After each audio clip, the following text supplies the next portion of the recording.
सुन रहे हैं अपना भोजपुरी नंबर 1 की प्रस्तुति presented by Aditya recording studio Gopalganj. Music आप सुन रहे हैं अपना भोजपुरी नंबर 1 की प्रस्तुति। नया साल हो मुर्गा कटाई, केहू कराह केहू हंडा ले आई। नया साल हो मुर्गा कटाई, केहू कराह केहू हंडा ले आई। एक बोरिया चावल जाई।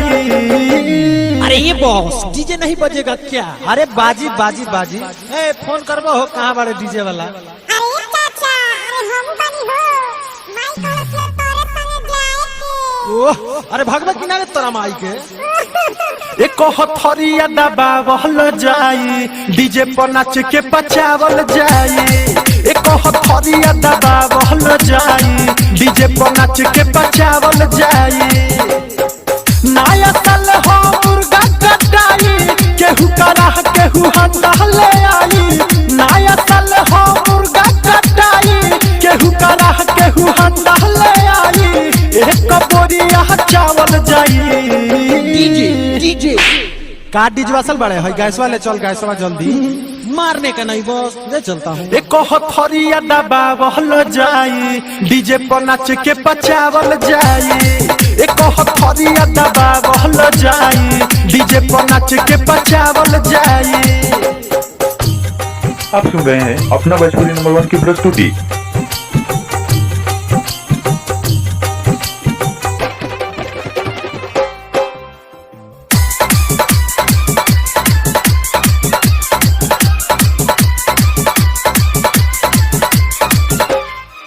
नहीं केहू आज रोकी, नहीं केहू आज टोकी। नहीं केहू आज रोकी, नहीं केहू आज टोकी। सभे चावरा में जाई छोड़ी घर, लेके हाथ में बियर मारल जाई सारा सर। सुनो बोली के हैप्पी न्यू ईयर। मजली ही सभे हो के दिन दस हो, आज के दिनवा बड़ी खास हो। मजली ही सभे हो के दिन दस हो, आज के दिनवा बड़ी खास हो।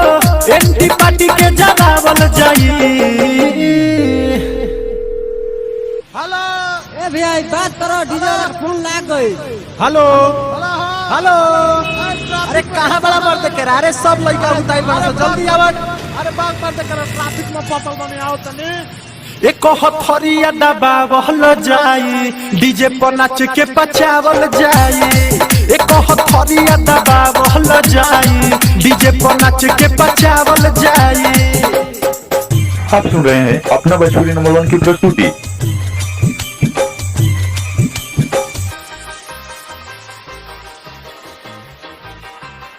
म्यूजिक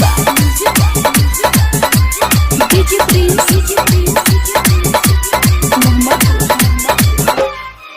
ओइले राइटर मनोज देख करे खातिर खोज। ओइले राइटर मनोज देख करे खातिर खोज। सब आइल सामान बाकी ना बालो हमनी के साथ। सुनो सोनू से सनाथ लेके जाइल तेल के टीना। सभे केहू हमनी के देखी, पूरा खाई खाना केहू ना फेंकी। सभे केहू हमनी के देखी, पूरा खाई खाना केहू ना फेंकी।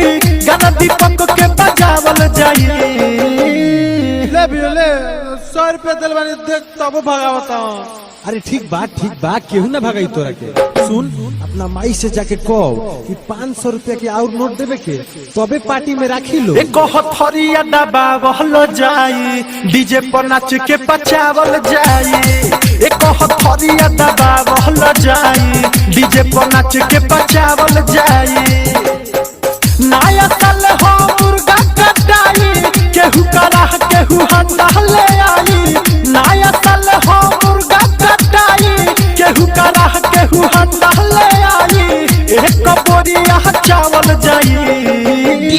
डीजे का डीजे वासल बड़े है, गैस आप सुन वाले रहे चल, हैं गैस अपना वाला भोजपुरी नंबर 1 की मारने का प्रस्तुति। नहीं बॉस, ले चलता हूँ। एक हथरिया दबावल जाई, डीजे पर नाच के पचावल जाई। एक हथरिया दबावल जाई, डीजे पर नाच के पचावल जाई। आप सुन रहे हैं अपना भोजपुरी नंबर 1 की प्रस्तुति।